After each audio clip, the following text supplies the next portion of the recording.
नमस्कार, नवतेज टीवी देख रहे हैं आप और मैं आपके साथ हूं चंदा यादव। खबरों की शुरुआत करेंगे। दिल्ली के सीएम अरविंद केजरीवाल ने एक बार फिर ईडी का समन ठुकरा दिया है। यह 5वीं बार है जब केजरीवाल ने ईडी के समन को ठुकराते हुए पेश होने से साफ तौर पर इंकार कर दिया। इससे पहले भी ईडी 4 बार समन भेज चुकी है, लेकिन केजरीवाल हर समन को गैर कानूनी बताते हुए ईडी के समक्ष पेश होने से इंकार करते हैं। आइए आपको बताते हैं अब तक केजरीवाल को कब कब समन भेजे गए हैं।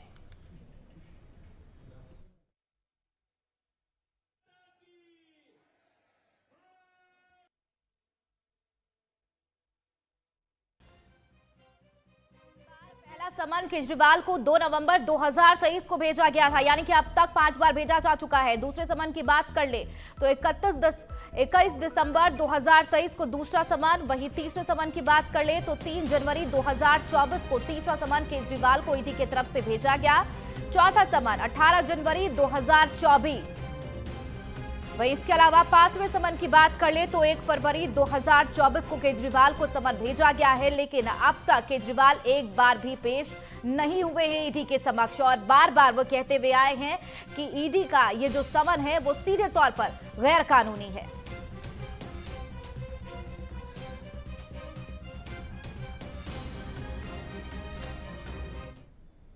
तो वहीं केजरीवाल के ईडी के समन पर पेश न होने पर बीजेपी भी प्रदर्शन कर रही है। बीजेपी के कार्यकर्ता सड़कों पर आ गए हैं और लगातार प्रदर्शन कर रही हैं।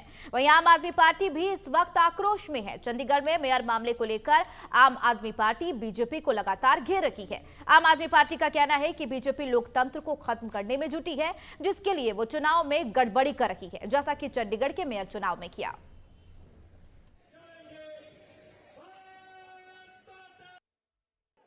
दोस्तों, चंडीगढ़ का मेयर हमारा बनता है कि उनका बनता है, ये जरूरी नहीं है।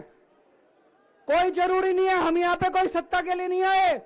हमारा बने चुनाव आते जाते रहते हैं, चुनाव होते रहते हैं, पार्टियां आती जाती रहती हैं, नेता आते जाते रहते हैं। नेता आज ये कल ये, आज ये पार्टी कल ये पार्टी, आज इसका मेयर कल इसका मेयर। देश के साथ खिलवाड़ नहीं होना चाहिए, हमारे जनतंत्र के साथ खिलवाड़ नहीं होना चाहिए। इन्होंने जो चुनाव के साथ खिलवाड़ करना शुरू किया है, इन्होंने जो जनतंत्र के साथ खिलवाड़ कैमरे के अंदर पकड़े गए, अगर ये चंडीगढ़ जैसे छोटे से चुनाव में इतनी बड़ी गड़बड़ कर सकते हैं तो जाहिर है लोकसभा के और विधानसभा के चुनाव में तो पता नहीं कितनी बड़ी गड़बड़ करते होंगे। उधर चंपई सोरेन ने झारखंड के नए सीएम के तौर पर शपथ ले ली है। उनके साथ आरजेडी के सत्यानंद भोक्ता और कांग्रेस के आलमगीर आलम ने मंत्री पद की शपथ ली है। आपको बता दें 31 जनवरी को 8 घंटों तक चली पूछताछ के बाद ईडी ने तत्कालीन सीएम हेमंत सोरेन को गिरफ्तार कर लिया था। गिरफ्तारी से पहले हेमंत सोरेन ने राज्यपाल से मिलकर अपना इस्तीफा सौंपा था, जिसके बाद उनको गिरफ्तार कर लिया गया। हेमंत सोरेन की गिरफ्तारी के बाद से ही उनकी पत्नी कल्पना सोरेन और चंपई सोरेन का नाम सीएम रेस में था, लेकिन आखिरकार चंपई सोरेन के नाम पर मुहर लगने के बाद आज उन्होंने झारखंड के सीएम के तौर पर शपथ ले ली है। झारखंड प्रदेश में जो मुझे दायित्व मिला, आज के पहले जो हमारा गठबंधन सरकार जो हेमंत सोरेन के नेतृत्व में बुनियादी सवाल या बुनियादी शुरुआत में जो किया है, यहाँ का आदिवासी, यहाँ का मूलवासी सर्वांगीण विकास के लिए जो काम शुरू किया है हेमंत बाबू ने, उसी काम को हम लोग गति देना है और समय पर हम लोग पूरा करके यहाँ के झारखंड की जनता की जो आशा आकांक्षा, उस आशा के अनुरूप हम लोग काम करेंगे। चंपई सोरेन के नाम कई लिहाज से झारखंड की राजनीति में अहम है। चलिए आपको ग्राफिक्स के माध्यम से बताते हैं कि कौन है आखिर चंपई सोरेन। तो कुल्हान टाइगर नाम से मशहूर है चंपई सोरेन का नाम, यानी कि कुल्हान टाइगर के नाम से वो पहले से ही जाने जाते हैं। हेमंत सोरेन की सरकार में कैबिनेट मंत्री का पद संभाला है। कौन है चंपई सोरेन, ये तमाम जानकारी आपको बता रहे हैं। परिवहन मंत्री और आदिवासी कल्याण मंत्री थे चंपई, और इसके अलावा झारखंड मुक्ति मोर्चा के संस्थापक सदस्यों में भी इनका नाम शामिल रहा है, तो ये खास जानकारी। वहीं इसके अलावा जीएमएम के संस्थापक शिबू सोरेन के बेहद खास है चंपई सोरेन। वहीं आगे बात कर ले, आदिवासियों में अच्छी पकड़ रखते हैं चंपई सोरेन, और यही है, इसी के लिहाज से सीएम के नाम के तौर पर इनकी घोषणा की गई है। 1991 में पहली बार निर्दलीय प्रत्याशी के तौर पर जीत भी चंपई सोरेन ने दर्ज की थी। 1995 में जेएमएम की टिकट पर बड़ी जीत हासिल की थी चंपई सोरेन ने। तो ये खास और अहम जानकारी हम आप तक पहुंचा रहे हैं कि किस तरीके से चंपई सोरेन का नाम सीएम के नाम पर घोषित हुआ। हालांकि कई मायनों में खास रहा है, आदिवासी के तौर पर बड़े चेहरे के नाम से पहले से ही जाने जाते रहे हैं। हालांकि इससे पहले अगर बात कर ले तो वो जैविक खेती भी करते हुए नजर आते हैं, लेकिन 1995 में जेएमएम के टिकट पर बड़ी जीत भी उन्होंने हासिल की है। उससे पहले विधानसभा अध्यक्ष के सदस्य भी वो रह चुके हैं। वहीं इसके अलावा कोल्हान टाइगर के नाम से मशहूर चंपई सोरेन, ये खास बात है जो कि टाइगर के नाम से पहले से ही मशहूर रही हैं झारखंड में चंपई सोरेन।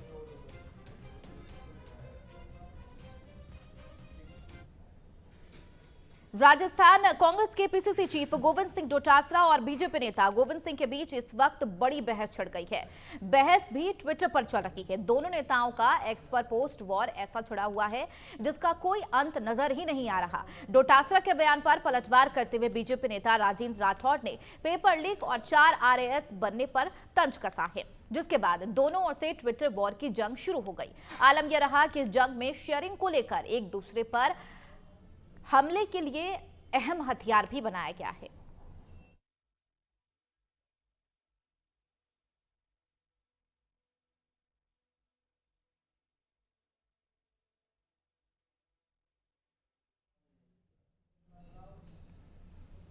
वहीं जोधपुर में पश्चिमी राजस्थान उद्योग हस्तशिल्प उत्सव में शिरकत करने पहुंचे कैबिनेट मंत्री राज्यवर्धन सिंह राठौड़ का जोधपुर के सर्किट हाउस में कार्यकर्ताओं और पदाधिकारियों ने स्वागत किया।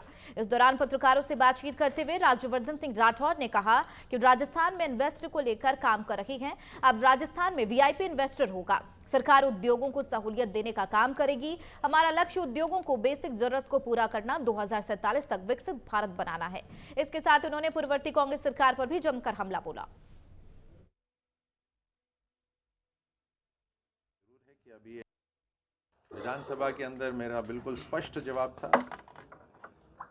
पिछली सरकार ने केवल अपने स्वार्थ के लिए काम करा, पैसे को बिल्कुल जैसे लूटा है हर तरह से, और आखिर के 6 महीने में तो हर तरह के रूल्स रेगुलेशन सबको ताक पे रखकर इन्होंने जो काम करा, हड़बड़ाहट में जो काम करा कि जैसे तैसे सत्ता के ऊपर हम कब्जा बनाए रखें, तो उसकी समीक्षा के लिए वो कमेटी जो बनाई गई है कि आखिर के 6 महीने में जो निर्णय हुए, उसके अलावा भी पूरे 5 साल के अंदर जो बिना जो बेसिक रूल्स के जो उन्होंने निर्णय लिए हैं, उसके ऊपर भी जो निर्णय है उसके ऊपर वापस से सोच विचार होगा।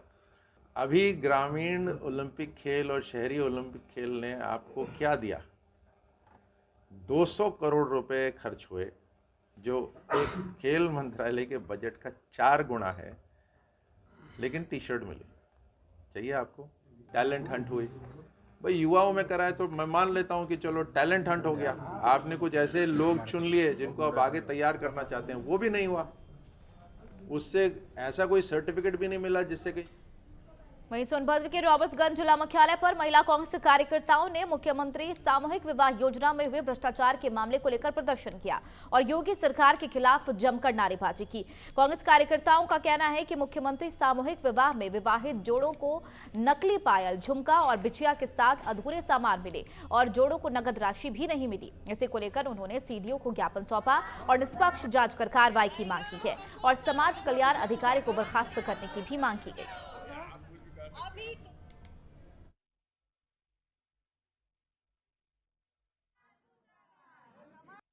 एक मुख्यमंत्री सामूहिक विवाह योजना के तहत हमारे सोनभद्र में सामूहिक विवाह का आयोजन रखा गया। उस आयोजन में इतनी ज़्यादा तरह से भ्रष्टाचार लिप्त यहाँ के जो ठेकेदार हैं, सीडीओ से संबंधित ठेकेदार जिसको काम दिया गया है, इतनी भ्रष्टाचार किए हैं, इतनी लूट खसोट किए हैं कि जो वर वधू को नव दंपति को देना था चांदी की पायल और चांदी की बिछिया, उस चांदी की पायल की जगह शिकायत मिली बहुत लोगों से कि गिलेट की।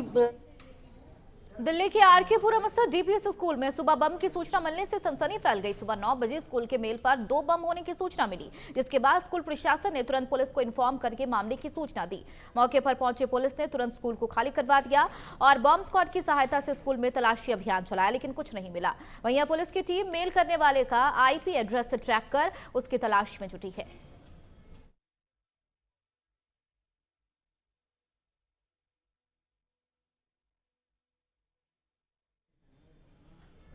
खबर यूपी के अलीगढ़ से है, जहां बीकेयू भानु गुट के कार्यकर्ताओं पर पुलिस प्रशासन पर लाठीचार्ज करने और महिलाओं से अभद्रता करने का आरोप लगा है और पुलिस के खिलाफ जमकर नारेबाजी की। बताया जा रहा है कि किसान गन्ना विकास मंत्री लक्ष्मी नारायण ने मिलने की जिद पर अड़े थे और भारतीय किसान यूनियन भानु गुट के कार्यकर्ताओं पर लाठीमार्च किया। वहीं एसपी सिटी का कहना है कि किसानों की तरफ से इंस्पेक्टर लोधा और पुलिसकर्मियों के खिलाफ लिखित शिकायत दी गई है। जांच में स्पष्ट होने पर इंस्पेक्टर और पुलिसकर्मियों के खिलाफ कार्रवाई की जाएगी। जी ऐसा कोई लाठीचार्ज या कोई भी ऐसी बात नहीं है। बाकी अगर ऐसी कोई बात उनकी रखी जा रही है तो उसकी जांच करवाई जाएगी। लाठीचार्ज का या कोई भी ऐसी चीज का कोई आदेश नहीं था और बाकी अगर किसी ने किया है तो उसके ऊपर कार्रवाई की जाएगी। इनका मुद्दा है एक जमा के शुगर मिल को खुलवाने का, जिसमें पहले भी इनके द्वारा बताया गया है कि पहले कोई बात की गई थी और जिसमें प्रशासन द्वारा कोई कार्रवाई नहीं की गई। इसी बात को चलते वो मंत्री जी से मिलना। खबर यूपी के कासगंज से है, जहां पूर्व महिला विधायक डॉक्टर अनीता लोधी की काफिले पर फायरिंग का मामला सामने आया है। बताया जा रहा है कि आरोपियों ने राजू भैया जिंदाबाद के नारे लगाते हुए पूर्व महिला विधायक डॉक्टर अनीता लोधी पर हमला कर दिया। अनीता लोधी का कहना है कि कुछ दिन पहले ही अज्ञात लोगों ने उनके 150 होर्डिंग्स लगाए गए थे। पुलिस ने मामले की निष्पक्ष जांच करने की बात भी कही है। शाम में करीब 4 बजे प्रभारी निरीक्षक कोतवाली कासगंज को एक सूचना प्राप्त हुई कि चाणी मोड़ के आसपास एक राजनीतिक दल के 2 समर्थक गुटों के बीच में कहासुनी और फायरिंग की घटना हुई है। इस सूचना पर प्रभारी निरीक्षक कोतवाली कासगंज और क्षेत्राधिकारी नगर जनपद कासगंज के द्वारा जाकर वहां पर घटनास्थल का निरीक्षण किया गया और जानकारी प्राप्त की जा रही है। लोगों से, आसपास के जो लोग हैं उनसे पूछताछ भी की जा रही है। साथ ही अन्य जानकारियां वहां कलेक्ट की जा रही हैं। दोनों पक्षों से जो तहरीर मिल रही है उसके आधार पर और गहनतापूर्वक जांच करते हुए आवश्यक विधिक कार्रवाई। खबर यूपी के जौनपुर जिले से है, जहां पर बेखौफ बदमाशों ने सरपथा थाना क्षेत्र के पट्टी नरेंद्रपुर बाजार में एक हार्डवेयर व्यापारी की दुकान पर धावा बोलकर ताबड़तोड़ गोलीबारी की है। इस गोलीबारी में एक व्यापारी बुरे तरीके से घायल हो गया। उसे आनंद फान में जिला अस्पताल पहुंचाया गया है, जहां पर उसकी हालत नाजुक देखते हुए वाराणसी रेफर कर दिया गया। बता दें, भरे बाजार में गोली चलने से हड़कंप मच गया है। एसपी ने बदमाशों को पकड़ने के लिए 3 टीमें भी गठित कर दी है। एसपी का दावा है कि जल्द ही सभी बदमाश पुलिस की गिरफ्त में होंगे। वारदात के पीछे पैसे का लेन देन का मामला भी सामने आ रहा है। सरपता थाना क्षेत्र में लाल बहादुर सोनी एक हार्डवेयर की उनकी दुकान है। उनके यहाँ पे कुछ व्यक्तियों द्वारा पाइप खरीदा गया था, जो कि जिसकी पेमेंट वो उधार चाह रहे थे। इस कारण बीच में कई बार जो जानकारी हुई है कि विवाद हुआ था और उसी के द्वारा आज उन पर जो फायर किया गया है उस संबंध में फिलहाल वो सेफ है, उपचाराधीन है और जिनके द्वारा ये घटना की गई है उनकी गिरफ्तारी के लिए 3 टीमों को लगाया गया है, जो कि लगातार दबिश दे रही हैं और इंश्योर किया जाएगा कि तत्काल उनकी अरेस्ट सुनिश्चित। अलवर के अरावली विहार थाना क्षेत्र में अवैध खनन के खिलाफ कार्रवाई करते हुए पुलिस ने 3 आरोपियों को गिरफ्तार किया है और 455 टन अवैध पत्थरों से भरी ट्रैक्टर ट्रॉली को जब्त कर दिया। थाना प्रभारी पवन चौबे का कहना है कि आरोपियों के खिलाफ मामला दर्ज किया गया है और जांच पड़ताल भी की जा रही है।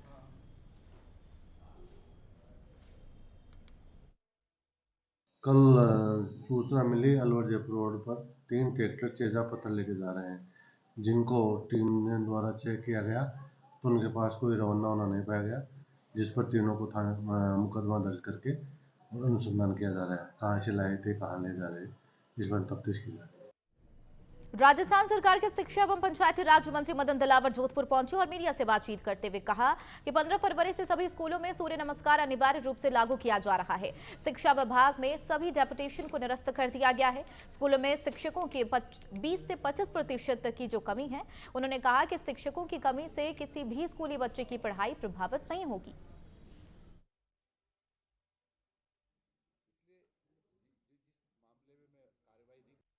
मैं इस पक्ष में जो अधिकारी है उससे काम लेंगे।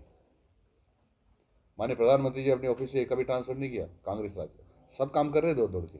सरकार के आदेश पहले से, मेरे कोई नए आदेश नहीं है, लेकिन जो सरकार के आदेश है उनकी पूरी पालना कराएंगे। सभी विद्यार्थियों को स्कूल की ड्रेस, जिसको पोशाक और गणवेश भी करते हैं, उसमें जाना ही चाहिए। मैंने तो कभी ऐसे आदेश नहीं दिए तो स्ट्रिक्टनेस के है, ये कमजोरनेस के है। आदेश होता है। हम हिजाब के खिलाफ नहीं हैं। हिजाब 1 नहीं, 2 पहने, 3 पहने, 4 पहने, हमें कोई लेना देना नहीं।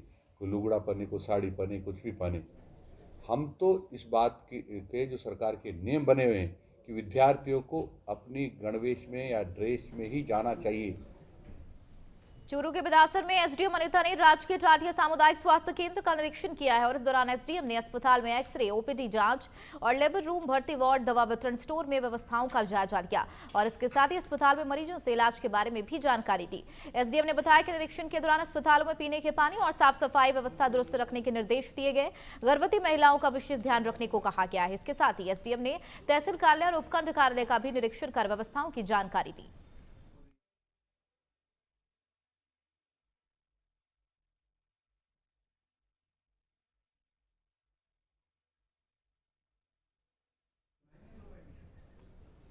फिलहाल की खबरों में मेरे साथ इतना ही। बने रहिए नवतेज टीवी के साथ। नमस्कार।